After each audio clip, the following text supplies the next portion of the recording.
بسم الله الرحمن الرحیم. دا یو مریض د موږ له تقریبا 15 ځله راغلو. دا باندې د مرګو ولا مسله وه او هغه مسله تقریبا 10 سال نه وه. و دا یې چې موږ ته 15 ځله راغلو. دا څه 15 ځله الان کې موږ لیمر چې کوم دی دا 4 ځله موږ هر مریض راغلو د مرګو ولا.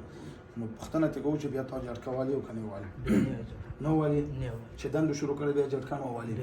و دا چې دوی د پکم دوکان کې خد پرې مطلب دوی مثلا دا غنه مخکې غلون نه روم بيزه وانا مخکې نو پرېخ او به جړتر غلی و دمو چلو کړی به نه چې دم چلو کړی بیا نو لکه مطلب بیا دوی خړلو کنه خړلې بیا منی خړې دوی خدای میرګي ولا خو موږ په هر ویډیو کې دا چې میرګي کومه مسله وي کنه نو هغه ګولې تقریبا یو هفته مطلب نه یو خوري نو هفته بعد وخت باندې خامخا جټکا راځي نو دا تقریبا 40 دن بعد راولو کنه 40 80 80 80 160 او 40 یعنی 200 ورځې وشوي چې دوه ګولې هم نه خوړلې او جټکا هم نه راغلي الحمدلله پاک شفا ورکړي مطمئن اوسه چې دوکان مو په خو نو بالکل صحیح صحیح هو کوم زیو دا هنګو ټیک